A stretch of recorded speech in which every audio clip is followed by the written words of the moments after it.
안녕하세요. 일에 대한 그리스도교 관점을 함께 소개하고 나누는 파이미니스트리 코포스 연구소 기본과정 일의 신학입니다. 오늘은 일의 신학 2-3강 왜 한국교회에는 일의 신학이 필요한가 두 번째입니다. 부제는 삶의 현장을 돌보는 교회입니다. 지난주 2-2강에서 우리는 한국교회의 귀한 열심과 동시에 그 안에 남아있던 월요일의 공백을 함께 살펴보았습니다. 한국교회는 예배와 기도, 말씀과 헌신을 통해 성도들을 세워왔습니다. 그러나 성도들이 월요일부터 토요일까지 살아가는 회사와 가정, 학교와 시장, 돌봄과 플랫폼의 자리를 충분히 복음으로 해석해 주었는가 하는 질문은 여전히 남아 있었습니다. 이제 이번 2-3강에서는 그 질문에서 한 걸음 더 나아가 보려고 합니다. 그렇다면 교회는 성도들이 살아가는 모든 삶의 현장을 어떻게 돌보아야 할까요? 성도들의 일은 교회 사역을 위한 도구일까요? 아니면 하나님께서 성도들을 보내시는 삶의 현장일까요? 신우회와 직장 사역은 어떤 가능성과 한계를 가지고 있을까요? 그리고 지역교회는 성도들의 월요일을 어떻게 듣고 기도하며 해석하고 파송할 수 있을까요? 오늘 강의의 핵심은 분명합니다.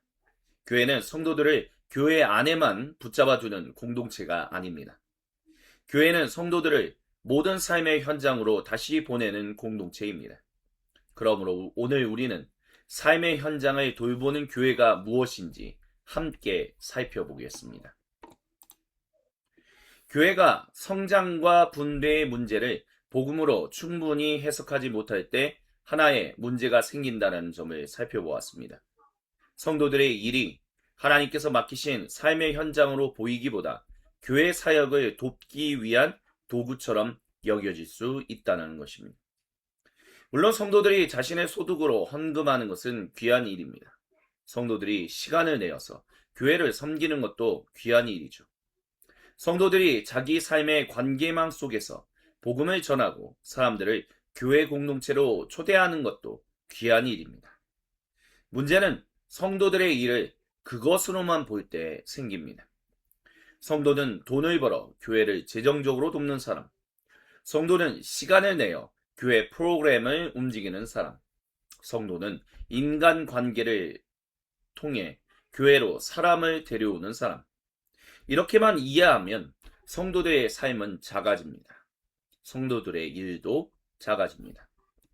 성도의 모든 수고가 단지 교회 사역을 가능하게 하는 배경으로 밀려나서는 안 됩니다. 왜냐하면 성경이 말하는 성도의 삶은 그렇게 작지 않기 때문입니다. 하나님은 성도들을 예배당 안에서만 부르시지 않고 다시 세상 속으로 보내십니다.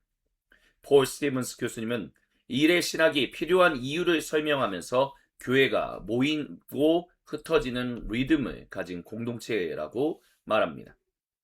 교회는 성도들을 모으는 공동체이지만 동시에 하나님의 모든 백성이 세상 속에서 전임 사역자로 살아가도록 세워야 하는 공동체입니다. 일의 신학의 중요한 결과도 바로 여기에 있습니다. 일요일을 월요일로 향하게 하고 목회 사역을 모든 성도를 사역자로 세우는 방향으로 재조정하는 것입니다. 이 말은 매우 중요합니다. 교회는 성도들을 삶의 현장으로 파송하기 위해 존재합니다. 물론 성도는 교회 안에서도 섬기죠. 그러나 성도의 소명은 교회 안의 역할로만 다 설명되지 않습니다. 성도는 그것보다 더 큰 부르심 안에 있습니다. 폴 스티븐스 교수님의 소명에 대한 이야기는 이 지점을 분명하게 보여줍니다. 소명은 직업이나 교회 전문 사역으로 축소될 수 없다라고 그는 말합니다.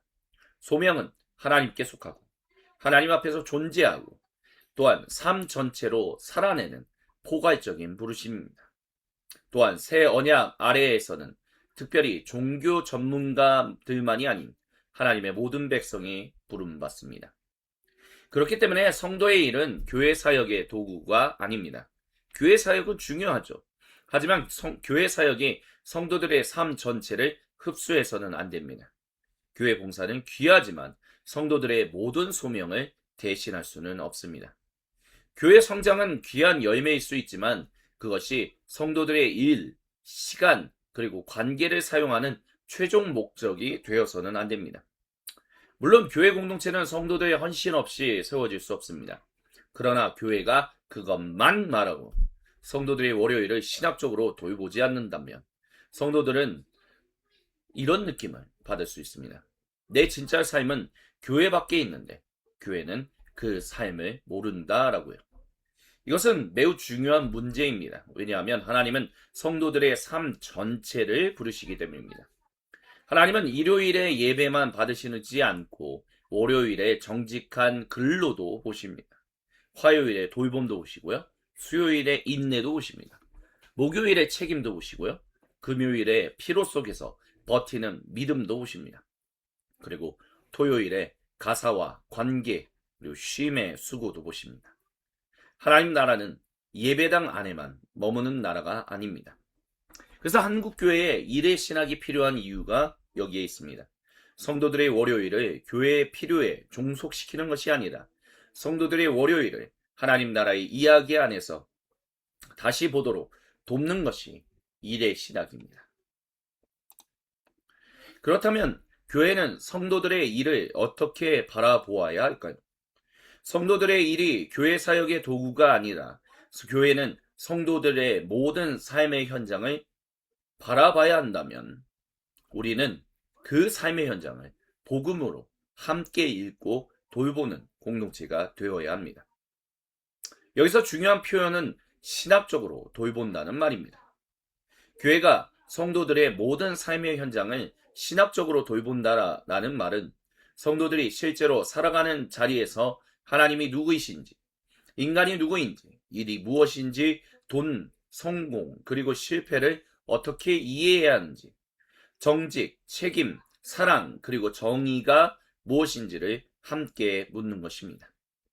폴 스티븐스 교수님은 신학이 하나님의 영광과 인간의 참된 유익을 위해 모든 삶의 활동에 적용되어야 한다라고 말하면서 적용되지 않는 신학은 없어야 한다라고 강조합니다. 또한 일의 신학은 내 문화에서 일이 무엇을 의미하는가를 물어야 한다라고도 말합니다. 이 말은 오늘날 한국교회에 중요한 질문을 던집니다. 성도들은 삶의 현장에서 매일 신학적인 질문을 마주합니다. 성도들의 월요일은 신학과 무관한 시간이 아닙니다. 오히려 성도들의 월요일이야말로 신학이 필요한 시간입니다. 데이빗 밀러는 Faith at Work 운동을 설명하면서 직장인과 전문인 근로자들이 일요일과 월요일의 간격에 지쳐서 일의 의미, 목적, 소명, 윤리, 성품, 영적 정체성, 직장 속의 신앙 표현을 논의하기 위해 모였다라고 말합니다. 흥미로운 점은 이 운동이 상당 부분 평신도 주도로 일어났다는 점입니다. 이것은 우리에게 다음과 같은 중요한 사실을 보여줍니다. 성도들은 이미 월요일의 질문을 가지고 있습니다. 다만 교회가 그 질문을 충분히 신학적으로 풀어주지 못할 때 성도들은 그 언어를 다른 곳에서 찾게 됩니다. 실제로 밀러는 교회와 신학계가 Faith and Work 운동의 질문에 충분히 응답하지 못한 이유를 분석하면서 시장과 직업 세계에 대한 부정적인 인식, 예배와 예전 중심의 협소함, 성직주의, 언어의 문제, 그리고 직장 현실에 대한 경험 부족 등을 지적합니다. 이 분석은 한국교회에도 그대로 질문을 던집니다. 혹시 우리는 성도들의 모든 삶의 현장을 너무 쉽게 세상이라고 부르지는 않았습니까? 한국 신학교육연구에서도 비슷한 문제의식이 발견됩니다. 한 KCI 등재 논문은 신학교육의 위기를 분리라는 말로 설명하면서 학문과 현장, 이론과 실천, 그리고 신학적 사고와 목회의 기술, 목회자와 평신도, 교회와 세상의 분리를 지적합니다. 그리고 앞으로의 신학교육은 통전적이고 상호 의존적이며 실천적이어야 한다고 제안합니다. 이것은 우리가 지금 다루는 핵심과 깊이 연결됩니다. 교회는 성도들의 삶을 단지 목회 관리의 대상으로 보아서는 안 됩니다. 교회는 성도들의 모든 삶의 현장을 신학적 성찰의 자리로 보아야 합니다. 교회는 성도들의 월요일을 대신 살아줄 수는 없습니다. 목회자가 성도들의 모든 직업과 현장을 다 알 수도 없습니다. 하지만 교회는 성도들이 그 현실을 하나님 앞에서 읽도록 도울 수 있습니다. 교회가 질문해 줄 수 있다는 것입니다. 그 질문은 성도들의 삶을 복음 안에서 함께 분별하자는 질문입니다. 미로슬라브 보프는 현대 산업사회 이후에 일이 인간의 삶을 깊이 지배하게 되었고 산업사회와 정보사회 속에서 노동소외가 중요한 문제가 되었다고 분석합니다. 그는 성령론적 일의 신학 안에서 하나님의 뜻에 따라 이루어지는 인간의 일은 세상의 보존과 변혁에 하나님과 협력하는 일이라고 말합니다. 그러므로 교회가 성도들의 일을 신학적으로 돌본다는 점은 단지 직장 생활도 중요합니다라고 말하는 정도가 아닙니다. 그것은 성도들이 자기 삶의 현장에서 하나님과 함께 일한다는 사실을 배우게 하는 것입니다. 그것은 성도들이 자기 일을 통해 누군가의 생명을 붙들고 창조 세계를 돌보며 공동체를 세우고 하나님 나라의 정의와 샬롬을 드러내도록 돕는 일입니다. 성도들이 삶의 현장에서 무너지는 이유는 단지 일이 많기 때문만이 아닙니다. 자신이 겪는 일을 복음 안에서 어떻게 읽어야 하는지 모르기 때문일 때가 많습니다. 맥락화된, 다른 말로 한다면 상황화된 일의 신학은 바로 이 일을 돕습니다. 스티븐스 교수님은 맥락화가 단순히 성경을 반복하는 것이 아니라 하나님의 변하지 않는 말씀과 동시대의 문화 그리고 상황을 함께 붙들고 신학하는 일이다라고 말합니다. 또한 복음은 문화 속 긍정적인 접촉점을 찾을 뿐만 아니라 그 문화와 세계관을 비판하기도 해야 한다라고 설명합니다. 이것이 바로 신학적인 돌봄입니다. 신학적인 돌봄은 성도들의 삶을 크게 보는 일입니다. 교회는 성도들의 모든 삶의 현장을 이용하려 하지 말고 성도들이 그 자리에서 하나님 나라의 백성으로 살아가도록 세워야 합니다.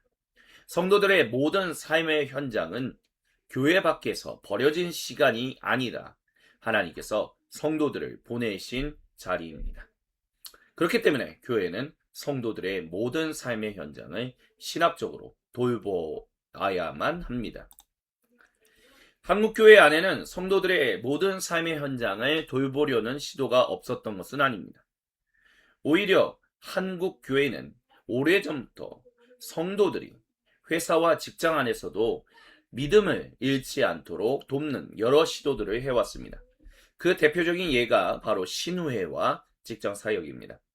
신우회는 참 귀한 시도였습니다. 성도들이 월요일부터 토요일까지 살아가는 회사 안에서 함께 모여 기도하고 말씀을 나누고 서로를 격려하고 때로는 복음을 전하려고 애쓴 자리이기 때문입니다.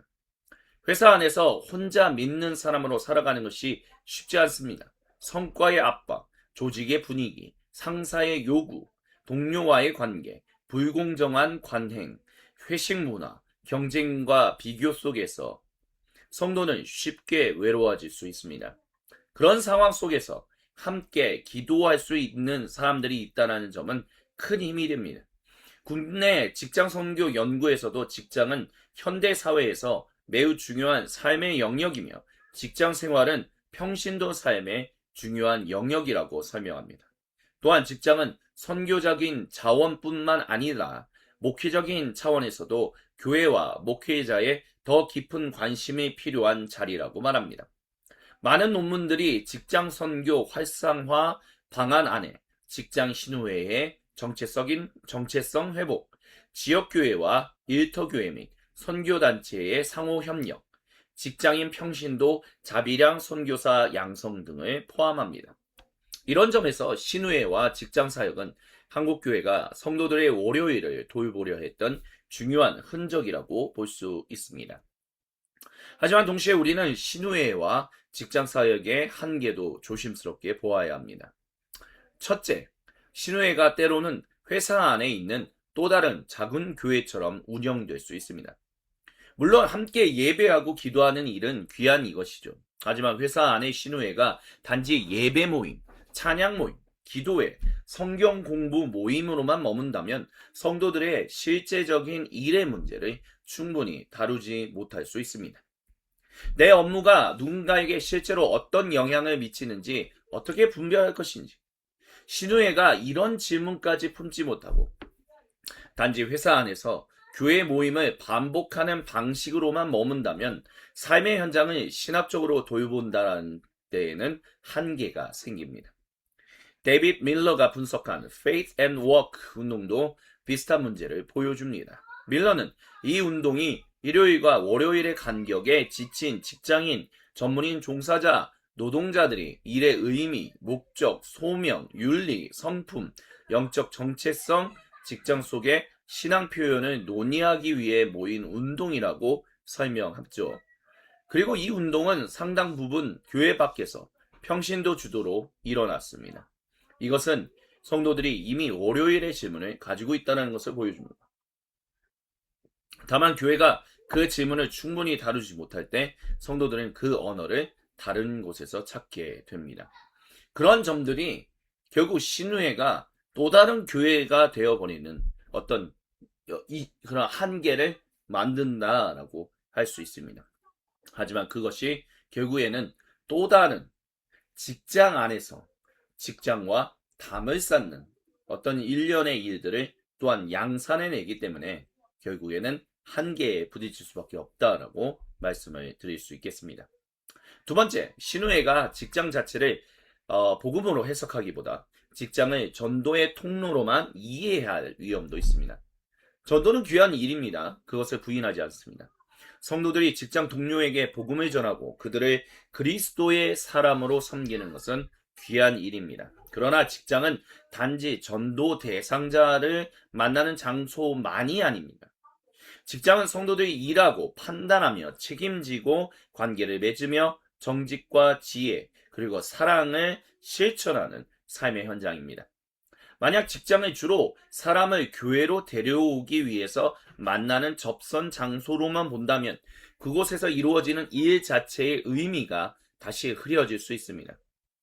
폴 스티븐스 교수님의 킹덤 워크, 킹덤 미니스트리 자료는 하나님 나라를 교회와 동일시하지 않습니다.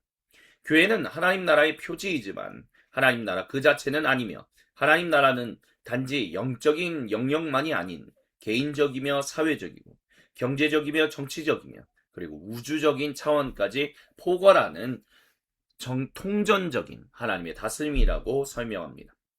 또 인간의 일이 하나님 나라의 가치와 목적을 구현할 때 그 일은 하나님 나라 사역이라고 말할 수 있다라고도 설명합니다. 이 관점에서 보면 성도의 일은 단지 복음을 전하기 위한 배경이 아닙니다. 성도의 일 자체도 하나님 나라의 관점에서 해석되어야 합니다. 세 번째, 신우회가 지역교회와 충분히 연결되지 못할 때 한계가 생깁니다. 신우회는 회사 안에 있지만 성도들은 각자 지역교회에 속해 있습니다.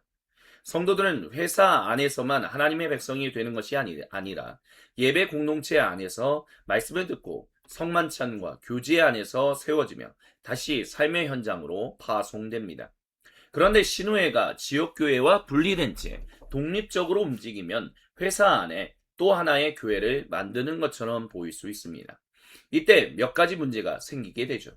신우회가 직장 안의 실제 문제를 다루기보다 종교 모임으로만 축소될 수 있습니다. 특정 지도자의 리더의 열심과 성향에 지나치게 의존할 수도 있습니다. 또 회사 안 권력 관계와 신앙 모임이 복잡하게 얽히면서 누군가에게는 신앙이 자유로운 초대가 아니라 부담으로 느껴질 수도 있습니다. 특히 회사는 교회와 다릅니다. 회사 안에는 믿는 사람도 있고 믿지 않는 사람도 있습니다. 그리스도교에 우호적인 사람도 있고 불편함을 느끼는 사람도 있습니다. 또 직급과 평가와 이해관계가 얽혀 있습니다. 그러므로 신우회는 매우 지혜로워야만 합니다. 신우회는 직장 안에서 복음을 증언해야 하지만 직장 전체를 교회처럼 만들려고 해서는 안 됩니다. 신우회는 성도들을 격려해야 하지만 다른 사람에게 종교적인 압박으로 느껴져서는 안 됩니다. 신우회는 기도해야 하지만 회사의 복잡한 현실을 단순한 영적 구호로 덮어서는 안 됩니다. 네 번째, 신우회와 직장 사역은 더 깊은 일의 신학을 필요로 합니다. 신우회가 정말 성도들의 모든 삶의 현장을 돕기 위해서는 단지 모이는 것만으로는 충분하지 않습니다. 기도회만으로 충분하지 않다라는 것입니다. 성경 공부만으로도 그렇습니다. 기도와 말씀은 반드시 필요하지만 그 기도와 말씀이 실제 업무와 관계와 책임, 돈과 권력과 성과 그리고 윤리의 문제까지 비출 수 있어야 합니다. 또한 최근 신앙과 일을 다룬 경험적인 연구도 비슷한 점을 보여줍니다. Religions라는 그 학술지에 실린 From Secure to Sacred, Bringing Work to Church라는 그 논문에서는 많은 그리스도인들이 신앙을 자신의 일에 도움이 되는 차원으로 여기지만 교회 안에서 일에 대한 논의를 자주 접하거나 목회자와 일의 문제를 자주 나누지는 않는다라고 보고합니다. 또한 많은 성도가 교회와 목회자가 일의 어려움과 직장 속 신앙의 문제를 더 적극적으로 다루어 주기를 원한다라고 분석합니다. 이 연구는 신앙과 일에 대한 논의가 교회 안에서 충분히 이루어지지 않는 경우가 많고 성도들은 목회자와 교회가 일의 의미와 직장 속 행동에 대해 더욱더 자주 말해주기를 원한다고 정리합니다. 그렇다면 신우회는 성도들이 회사 안에서 이런 질문을 묻도록 도와야 합니다. 우리 회사의 문화는 사람을 살리고 있는지, 소모시키고 있는지, 나의 일은 하나님 나라의 정의와 샬롬과 어떻게 연결될 수 있는지, 이러한 질문들이 없다면 신우회는 회사 안에서 예배 모임은 될 수 있지만 성도들의 일을 복음으로 해석하는 공동체가 되기는 어렵습니다. 그래서 신우회와 직장 사역은 소중하지만 그것만으로는 충분하지 않습니다. 무엇보다 신우회는 지역교회를 대신할 수 없습니다. 직장 사역은 교회의 파송과 돌봄을 대체할 수 없습니다. 회사 안의 모임은 성도들의 월요일을 돕는 중요한 통로가 될 수 있지만 그 자체가 성도들의 삶 전체를 신학적으로 돌보는 완성된 구조는 아닙니다. 오히려 신우회는 지역교회와 연결될 때 더 건강해질 수 있습니다. 지역교회는 신우회를 통제하려고 하기보다는 신우회가 성도들의 모든 삶의 현장을 신학적으로 읽을 수 있도록 도와야 합니다. 목회자들은 회사 안에 들어가 또 하나의 교회를 만들려고 하기보다 성도들이 자기 자리에서 하나님 나라의 백성으로 살아가도록 말씀과 기도 그리고 신학의 언어를 제공해야 합니다. 그러므로 신우회는 회사 안에 또 다른 교회가 세워지는 것이 아니라 성도들이 회사 안에서 하나님 나라의 백성으로 살아가도록 돕는 작은 등불이어야만 합니다. 그리고 지역교회는 그 등불이 꺼지지 않도록 기도와 말씀 그리고 신학의 언어로 함께 섬겨야 합니다. 한국교회는 신우회와 직장사역을 단지 전도 전략이나 교회 성장의 통로로만 보아서는 안 됩니다. 그것은 성도들이 모든 삶의 현장에서 하나님 나라의 백성으로 살아가도록 돕는 자리여야만 합니다. 신우회는 회사 안에 또 하나의 교회를 세우는 것이 아닌 바로 이렇게 성도들이 회사 안에서 하나님 나라의 백성으로 살아가도록 돕는 작은 등불입니다. 그리고 지역교회는 그 등불이 꺼지지 않도록 섬기는 곳입니다. 이제 우리는 신우회와 직장사역을 넘어 지역교회의 역할을 더 깊이 생각해야 합니다. 신우회는 귀한 시도입니다. 직장사역도 소중하죠. 그러나 신우회가 지역교회를 대신할 수는 없습니다. 직장 안의 모임이 성도들의 모든 삶을 신학적으로 돌보는 완성된 구조가 될 수 없다라고 말씀드렸습니다. 왜냐하면 성도들은 회사 안에서만 하나님 나라의 백성이 되지는 않기 때문입니다. 성도들은 분명하게 예배 공동체 안에서 말씀을 듣고 함께 기도하며 성찬과 교제 안에서 세워지고 다시 삶의 현장으로 파송되는 사람들입니다. 그러므로 지역교회는 성도들의 일을 더 깊이 살펴볼 수 있어야 합니다. 지역교회가 성도들의 일을 돌본다라는 말은 성도들이 삶의 현장에서 하나님 앞에 어떻게 서 있는지를 함께 묻는 일입니다.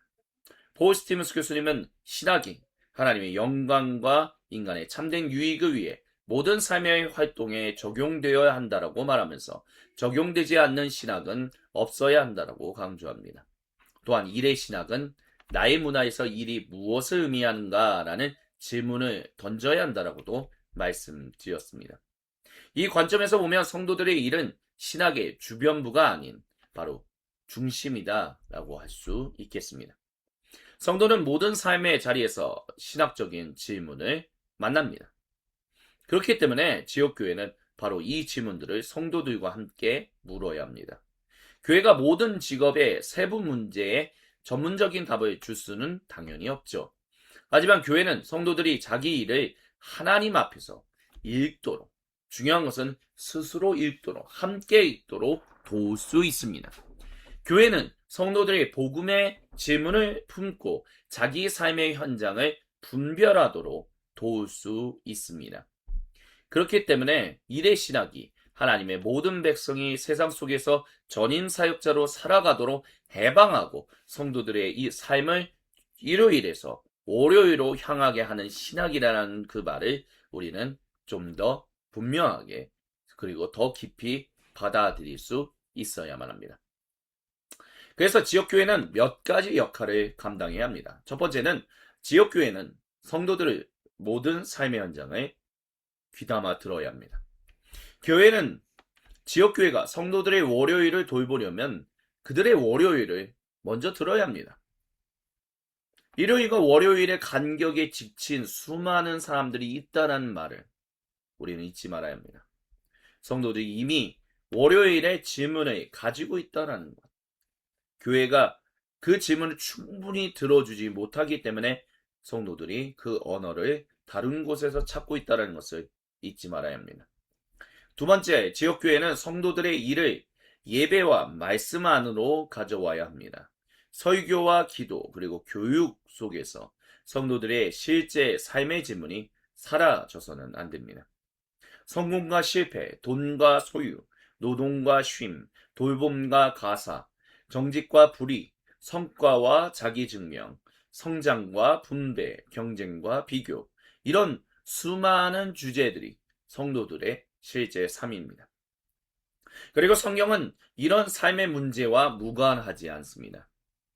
미국의 경험적 연구라고 제가 방금 전에 말씀드렸던 From Secular to Sacred, Bringing Work to Church도 많은 그리스도인들이 신앙을 자신의 일에 도움이 되는 자원으로 여기지만 교회 안에서 일에 대한 논의를 자주 접하지는 못한다라고 얘기한다고 말씀을 드렸습니다. 근데 중요한 것은요, 많은 성도들이 교회 그리고 목회자가 일의 어려움과 직장 속 신앙의 문제를 더 적극적으로 다루어 주기를 원한다라는 점입니다. 물론 이 연구는 미국 교회의 맥락을 얘기합니다. 하지만 한국 교회에서도 동일한 질문들이 계속해서 일어나고 있습니다. 성도들은 삶의 현장에서 이미 신학적인 질문을 하고 있는데 교회는 그 질문을 충분히 예배와 말씀 안으로 가져오고 있는지 질문해야 합니다.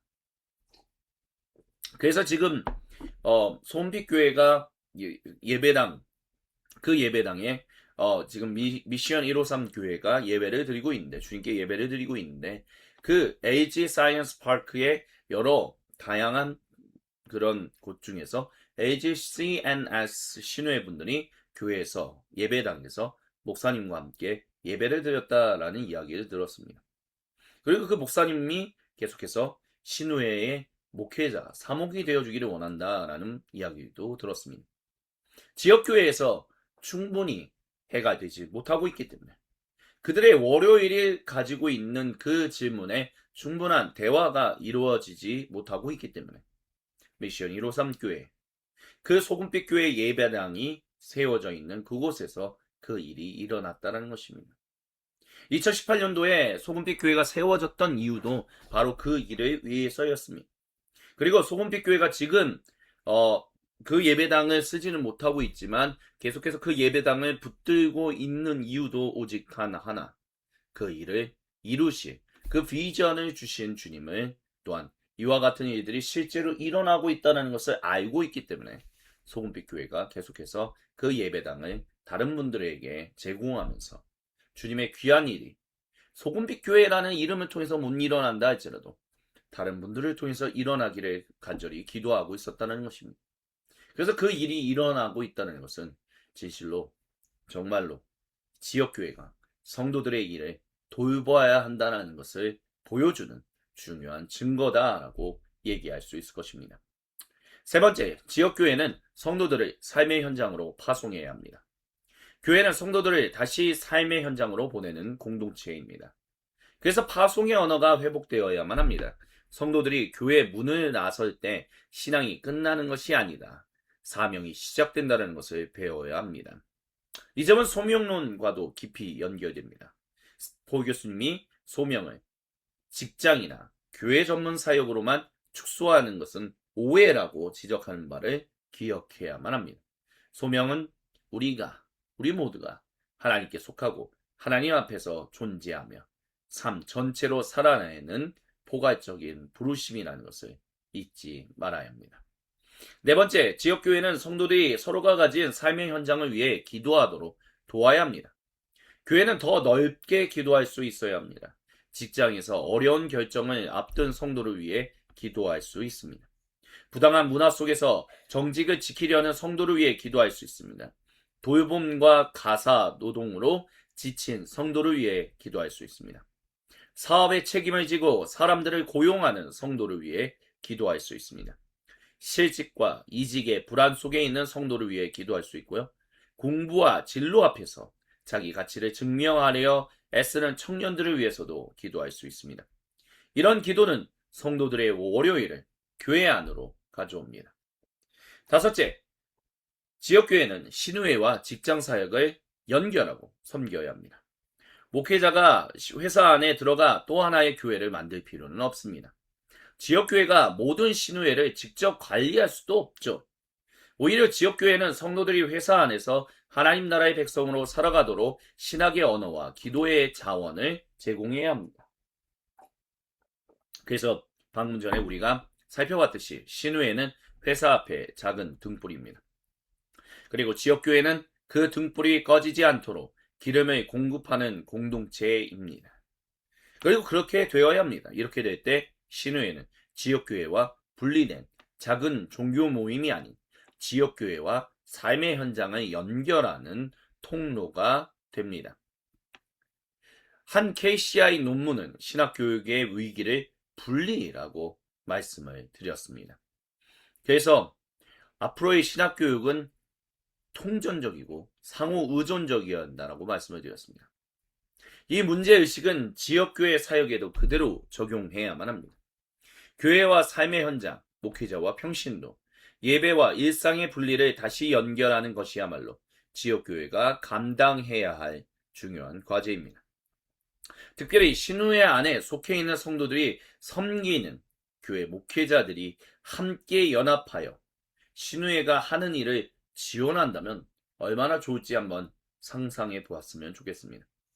이는 초대교회가 전했던 복음의 결과, 유일하신 하나님의 단일 백성이 된 교회의 하나됨을 오늘날 21세기 2026년 한국 문화에 적용하는 일이라고 말할 수 있을 것입니다. 신우의 사목 혼자가 아닌 교회 목회자가 교단을 초월하여 함께 연합하여 자기의 성도가 속한 신우회를 같이 섬긴다면 이는 교회가 주 21세기 주님의 지상 명령에 동참하는 가장 획기적인 일이라고 할 수 있을 것입니다. 여섯째, 지역교회는 성도들의 다양한 일을 존중해야 합니다. 모든 일이 하나님 앞에 있습니다. 포 교수님의 하나님 나라 사역 자료는 하나님 나라를 교회와 동일시하지 않는다라고 말씀을 드렸죠. 그래서 이 땅에 있는 모든 일이 결국 하나님 나라의 가치와 목적을 구현할 때 그 일은 하나님 나라 사역이라고 말하고 있습니다. 이 관점에서 보면 성도들의 다양한 일은 단지 교회 사역만을 가능하게 하는 배경이 아닙니다.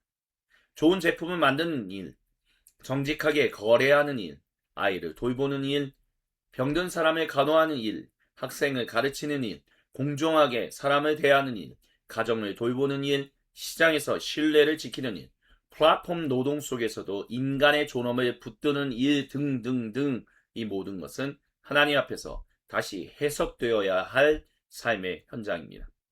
지역교회는 이 수고들을 직접 해야만 합니다. 일의 신학은 그렇기 때문에 평신도 신학이 아닌 하나님 온 백성 신학입니다. 이 말은 일의 신학이 목회자에게 필요 없다라는 뜻이 아닙니다. 오히려 목회자들에게 반드시 필요한 신학입니다. 왜냐하면 목회자는 성도들의 삶을 돌보는 사람이고 성도들의 삶 대부분은 삶의 현장에서 이루어지기 때문입니다. 하지만 일의 신학은 특별히 교회가 성도들을 어떻게 보아야 하는지를 다시 질문하게 합니다.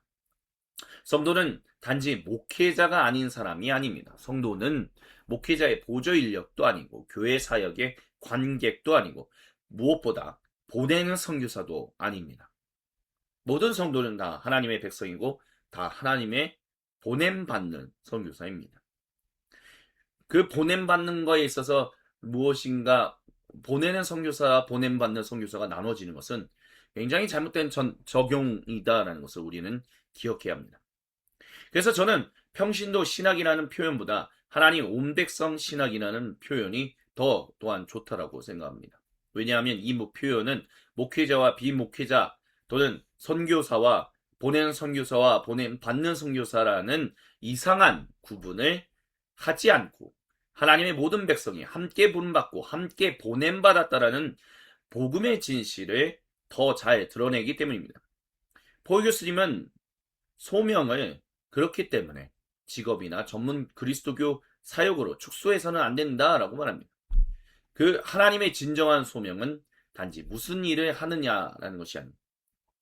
누구에게 속했는가? 하나님 앞에서 어떤 존재로 살아가는가가 중요한 문제입니다. 또한 새 언약, 새 하늘과 새 땅에서는 우리가 더 이상 목회자나 평신도로 나눠지지 않습니다. 우리는 그저 하나님의 모든 백성으로 살아가게 될 것입니다. 이 관점에서 보면 교회 안에는 두 종류의 그리스도인이 있지 않습니다. 한쪽에는 진짜 사역자인 목회자가 있고 다른 한쪽에는 그 사역을 돕는 일반 성도가 있지 않습니다. 물론 교회 안에는 다양한 직분과 역할이 있습니다. 그 직분과 역할이 왜 필요하게 되었는지에 대해서는 지금 수요일에 진행되고 있는 파이미니스트리 푸니마티코스 연구소의 교부를 통해 배우다에서 다루고 있으니 궁금하신 분들은 참조하셨으면 좋겠습니다. 목회자의 역할은 중요하죠. 장로, 집사, 교사 모두 다 그들의 역할이 중요합니다. 하지만 직분의 차이가 소명의 차등을 의미하지는 않는다라는 것을 잊지 말아야 합니다. 하나님의 백성은 모두 부름받았습니다. 그리고 지금도 부름받고 있습니다. 하나님의 백성은 모두 성령님의 은사를 받았고 지금도 받고 있습니다. 하나님의 백성은 모두 삶의 현장으로 보냄받았고 지금도 보냄받고 있습니다. 그래서 일의 신학은 교회가 성도들을 보는 방식을 바꿉니다. 이 모든 것들이 우리가 기억해야 할 중요한 점들입니다. 일의 신학은 교회가 질문을 성도들의 월요일에 그 질문을 충분히 듣고 해석하고 함께 말해주는 그런 간격을 좁혀주는 신학입니다. 그렇다라고 해서 일의 신학이 단지 직업윤리 강의는 아닙니다. 일의 신학은 하나님 온 백성의 존재를 다시 세우는 신학입니다. 우리 모두가 전임 사역자다라고 포 교수님이 말씀하셨다라고 얘기를 드렸습니다. 전임 사역자는 풀타임 미니스트리는 목회자만 선교사만 하는 것이 아닙니다. 하나님의 모든 백성이 삶 전체로 하나님께 응답하며 살아간다는 의미에서 모든 성도는 삶의 현장에서 하나님께 보냄받는 사람들입니다. 목회자의 직분을 없애기 위해서 이런 얘기를 하는 것이 아니다라는 것을 기억하십시오. 이런 것은 오히려 목회자의 역할을 더 분명하게 합니다. 목회자는 성도들이 자기 삶의 현장에서 하나님 나라의 백성으로 살아가도록 말씀과 기도 그리고 공동체로 세우는 사람입니다. 그렇다라고 해서 그가 존귀하다, 엄청난 소명을 가지고 있다라는 식으로 얘기하는 것은 잘못된 것이다라는 것을 말씀드리고 있는 것입니다. 이렇게 일의 신학은 하나님 온 백성의 신학입니다. 이 신학은 성도들을 낮추는 신학이 아니라 성도들을 하나님의 백성으로 다시 세우는 신학입니다. 성도들을 교회 사역의 보조자로 만드는 신학이 아니라 삶의 현장으로 보냄받은 하나님 나라의 증인으로 세우는 신학입니다. 교회가 이 신학을 회복할 때 성도들의 월요일은 더 이상 신앙의 빈칸으로 남지 않습니다. 그래서 보 교수님은 일의 신학 그 큰 안, 그 범주 안에 하나님 온 백성 신학이 들어가 있다라고, 그것이 바로 모든 삶의 현장 신학인 마켓플레이스 티올로지라고 이야기합니다. 일의 신학이 하나님 온 백성인 신학이라면 교회는 모이는 공동체이자 흩어지는 공동체입니다. 교회는 반드시 모입니다. 성도들은 함께 모여 하나님을 예배합니다. 주님 말씀을 듣죠. 또한 성만찬과 교제 안에서 주님의 한 몸으로 세워집니다. 서로의 믿음을 격려하고 상처 입은 마음을 돌보고 흔들리는 삶을 다시 하나님 앞에 세웁니다. 그러므로 우리는 교회에 모이는 일을 가볍게 여겨서는 절대로 안 됩니다. 하지만 교회는 모이기만 하는 공동체가 아닙니다. 교회는 또한 흩어지는 공동체입니다.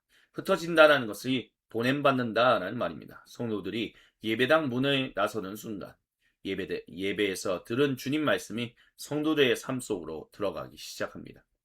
기도에서 고백한 믿음이 월요일에 선택과 관계, 노동과 돌봄 속에서 몸을 잇기 시작합니다. 보 교수님은 일의 신학이 교회의 모임과 흩어짐의 리듬과 깊이 연결되어 있다고 말합니다. 교회는 하나님의 백성을 모으는 공동체이지만 동시에 하나님 백성이 세상 속에서 전임 사역자로 살아가도록 세우는 공동체입니다. 이 관점 속에서 보면 교회는 성도들을 교회 안에 오래 붙잡아 두어서는 그것을 목표로 하며 살아가서는 안 됩니다. 그래서 교회가 두 방향의 리듬을 회복해야 합니다. 먼저 교회는 성도들을 하나님 앞에 모아야 합니다. 성도들은 삶의 현장에서 지칩니다. 세상의 언어는 성도들에게 계속 그들을 위축되게 만들죠. 그래서 하나님 나라 백성 증인으로 살아간다는 것이 절대 녹록하지 않습니다. 예수님을 온 세상의 진정한 왕으로 전하는 일은 진실로 쉽지 않은 일입니다. 선교사로, 주님의 대사로 살아감에 있어서 수많은 일들에 영향받습니다. 그래서 성도들은 다시 모여야 합니다. 예배 안에서 주님 말씀을 다시 들어야 합니다. 교회의 그 예배와 모든 모임은 성도들의 정체성을 다시 세우는 자리입니다. 두 번째, 교회는 성도들을 다시 삶의 현장으로 보내야 합니다. 예배 끝났으니 가는 것이 아니라 교회가 직접 보내야 한다라는 것입니다. 성도들이 예배를 마치고 돌아갈 때 교회는 단지 다음 주에 다시 만납시다 라고만, 또는 주중 기도회나 예배에서 만나자라고 말해서는 안 됩니다. 성도들은 한 주 동안 보냄받습니다. 그러므로 공동 예배의 마지막은 파송입니다. 축도는 공동 예배의 마침표이면서 동시에 삶의 현장으로 향하는 출발점입니다. 성도들은 하나님 나라의 백성으로 보내집니다. 이 리듬을 회복할 때 교회의 사역 이해도 달라집니다. 교회 사역은 교회 건물 안에서 일어나는 일만이 아니다라는 것을 계속해서 말씀드리고 있습니다. 하나님 온 백성의 삶 전체를 생각하면 사역은 성도들이 흩어진 모든 삶의 자리에서 지속됩니다. 보 교수님은 하나님 나라가 교회와 동일하지 않다라고 말하고 있습니다. 그렇다면 성도들이 흩어진 삶의 현장은 하나님 나라와 무관한 빈 공간이 아닙니다. 그곳은 하나님의 다스림을 증언해야 할 자리입니다. 여기서 교회의 역할이 분명해집니다. 교회는 성도들의 흩어짐을 방치해서는 안 됩니다. 교회는 성도들의 흩어짐을 두려워해서도 안 됩니다. 성도들이 교회 밖으로 나간다고 해서 교회가 약해지지 않습니다. 오히려 성도들이 모든 삶의 현장에서 하나님 나라의 백성으로 살아갈 때 교회는 세상 속에서 더 깊이 드러납니다. 교회는 하나님의 온 백성이 흩어진 자리에서 살아내는 복음의 증언입니다. 이것이 한국교회에 매우 중요한 이유가 있습니다. 지난 시간에 살펴봤듯이 한국교회는 오랫동안 모이는 힘이 강했습니다. 예배, 기도회, 부흥회, 제자훈련, 봉사와 전도로 모였습니다. 귀한 유산입니다. 이 열심을 절대로 낮춰보지 않습니다. 하지만 이제 한국교회는 그 모임의 열심이 흩어짐의 신학으로 이어지도록 해야 합니다. 예배를 향한 열심이 월요일의 정직으로 이어져야 합니다. 기도의 열심이 삶의 현장에서 분별로 이어져야 합니다. 말씀을 사모하는 열심이 돈과 성공과 실패를 해석하는 복음의 언어로 이어져야 합니다. 교회 봉사의 열심이 가정, 직장, 그리고 사회 속에서 이웃사랑으로 이어져야 합니다. 교회가 모이는 공동체이면서 동시에 흩어지는 공동체라는 사실을 회복할 때 성도들의 월요일은 더 이상 교회 밖에 버려질 시간이 아닙니다. 성도들의 월요일은 교회의 파송이 계속해서 이어지는 시간입니다. 그곳은 세속 공간이 아닌 하나님의 온 백성이 보냄받은 자리입니다.